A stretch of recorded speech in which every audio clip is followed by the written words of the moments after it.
መጽሐፈ ኢዮብ ምዕራፍ 40 እግዚአብሔርም መለሰ ኢዮብንም እንዲህ አለው፣ በውኑ የሚከራከር ሰው ሁሉን ከሚችል አምላክ ጋር ይከራከራልን? ከእግዚአብሔር ጋር የሚዋቀስ እርሱ ይመልስለት።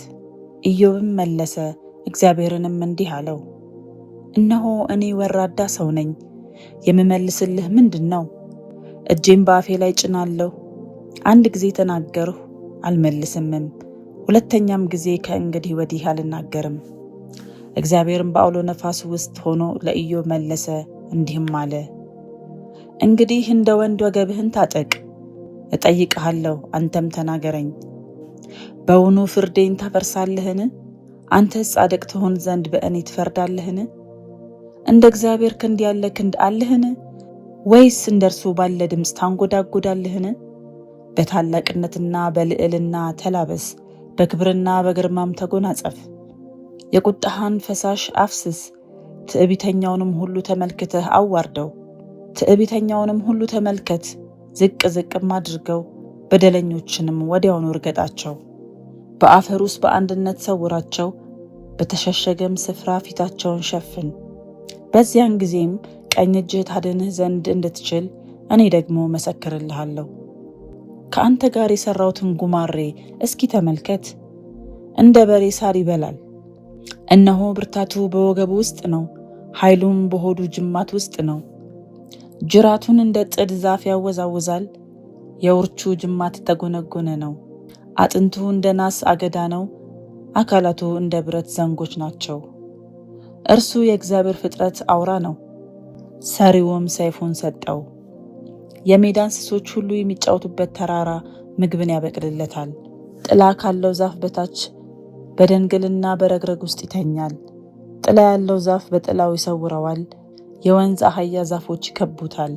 እነሆ ወንዙ ቢጎርፍ አይደነግጥም፣ ዮርዳኖስም እስከ አፉ ድረስ ቢፈስ እርሱ ይተማመናል። ዓይኖቹ እያዩ ይያዛልን? አፍንጫውስ በወጥመድ ይበሳልን?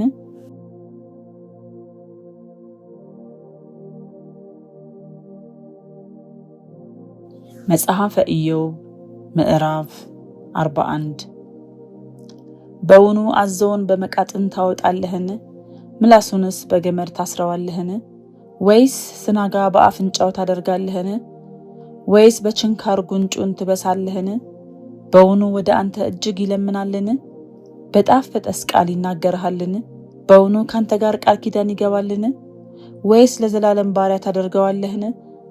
ከወፍ ጋር እንደምትጫወት ከእርሱ ጋር ትጫወታለህን? ወይስ ለሴቶች ባሪያዎች ታስረዋለህን? አጥማጆች በእርሱ ይከራከራሉን? ወይስ ነጋዴዎች ያካፍሉታልን? በውኑ ቁርበቱን በጭሬ ራሱንስ በአሳ ጦር ትሞላዋለህን? እጅህም በላዩ ጫን፣ ሰልፉን አስብ፣ እንግዲህም አትድገም። እነሆ ተስፋው ከንቱ ነው፣ ያየው ሁሉ ስንኳ በፊቱ ይዋረዳል። ያንቀሳቀሰውም ዘንድ የሚደፍር የለም። እንግዲህ በፊቴ መቆም የሚችል ማን ነው? እመልስለት ዘንድ መጀመሪያ የሰጠኝ ማን ነው?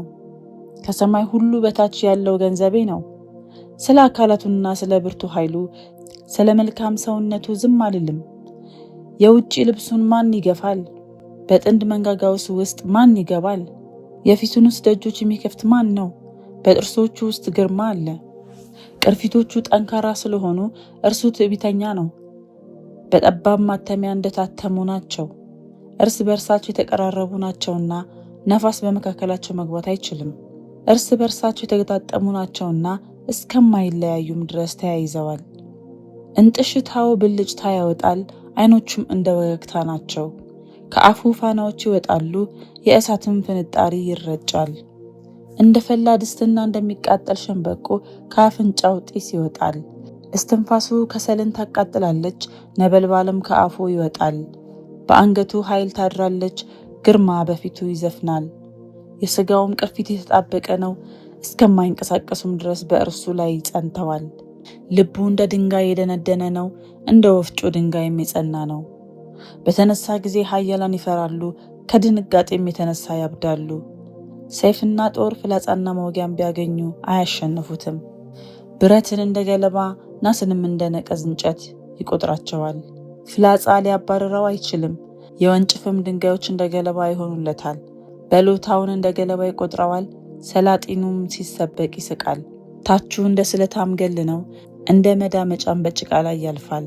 ቀላዩን እንደ ድስት ያፈላዋል፣ ባህሩንም እንደ ሽቱ ምንቸት ያደርገዋል። በስተኋላው ብሩህ መንገድ ያበራል፣ ቀላዩም ሽበት ይመስላል።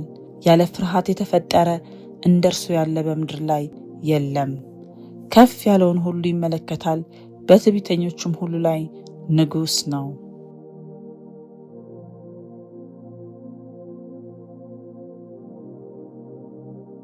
መጽሐፈ ኢዮብ ምዕራፍ 42 ኢዮብም መለሰ፣ እግዚአብሔርንም እንዲህ አለው፣ ሁሉን ታደርግ ዘንድ ቻይ እንደሆንክ ሐሳብህም ይከለከል ዘንድ ከቶ እንደማይቻል አወቁ። ያለ ዕውቀት ምክርን የሚሰውር ማን ነው? ስለዚህ እኔ የማላስተውለውን የማላውቀውንም ድንቅ ነገር ተናግሬአለሁ። እባክህ ስማኝ፣ እኔም ልናገር፣ እጠይቅህም አለው፣ አንተም ተናገረኝ።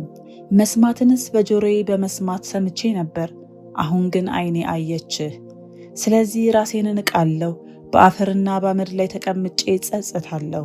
እግዚአብሔርም ይህን ቃል ለኢዮብ ከተናገረ በኋላ እግዚአብሔር ቴማናዊውን ኤልፋዝን እንደ ባሪያዬ እንደ ኢዮብ ቅንን ነገር ስለ እኔ አልተናገራችሁምና ቁጣዬ በአንተና በሁለቱ ባልንጀሮች ላይ ነዷል። አሁን እንግዲህ 7 ወይፈኖችና 7 አውራ በጎች ይዛችሁ ወደ ባሪያዬ ወደ ኢዮብ ዘንድ ሂዱ። የሚቃጠልንም መስዋዕት ስለ ራሳችሁ አሳርጉ። ባሪያዬም ኢዮብ ስለ እናንተ ይጸልያል። እኔም ስንፍናችሁን እንዳላደርግባችሁ ፊቱን እቀበላለሁ። እንደ ባሪያዬም እንደ ኢዮብ ቅን ነገር ስለ እኔ አልተናገራችሁምና። ቴማናዊውም ኤልፋዝ፣ ሹዋዊውም በልዳዶስ፣ ነዓማታዊውም ሶፋር ሄደው እግዚአብሔር እንዳዘዛቸው አደረጉ። እግዚአብሔርም የኢዮብን ፊት ተቀበለ። ኢዮብም ስለ ወዳጆቹ በጸለየ ጊዜ እግዚአብሔርም ምርኮውን መለሰለት። እግዚአብሔርም ቀድሞ በነበረው ፋንታ 2 እጥፍ አድርጎ ለኢዮብ ሰጠው። ወንድሞቹና እህቶቹ ቀድሞም ያውቁት የነበሩት ሁሉ ወደ እርሱ መጡ። በቤቱም ከእርሱ ጋር እንጀራ በሉ፣ ስለ እርሱም ማዘኑለት። እግዚአብሔርም ካመጣበት ክፉ ነገር ሁሉ አጽናኑት። እያንዳንዳቸውም ብርና የወርቅ ቀለበት ሰጡት። እግዚአብሔርም ከፊተኛው ይልቅ የኋለኛውን ለኢዮብ ባረከ። 14,000 በጎች፣ 6,000 ግመሎች፣ 1,000 ጥማድ በሬዎች፣ 1,000 እንስት አህዮች ነበሩት። ደግሞም 7 ወንዶችና 3 ሴቶች ልጆች ሆኑለት። የመጀመሪያይቱንም ስም ይሚማ፣ የሁለተኛይቱንም ስም ቃስያ፣ የሦስተኛይቱንም ስም አማልቶያስ ቂራስ ብሎ ሰየማቸው። እንደ ኢዮብ ሴቶች ልጆች ያሉ የተዋቡ ሴቶች በአገሩ ሁሉ አልተገኙም። አባታቸውም ከወንድሞቻቸው ጋር ርስት ሰጣቸው። ከዚህም በኋላ ኢዮብ 140 ዓመት ኖረ። ልጆቹንና የልጅ ልጆቹንም እስከ 4 ትውልድ ድረስ አየ። ኢዮብም ሸምግሎ በዕድሜም ጠግቦ ሞተ።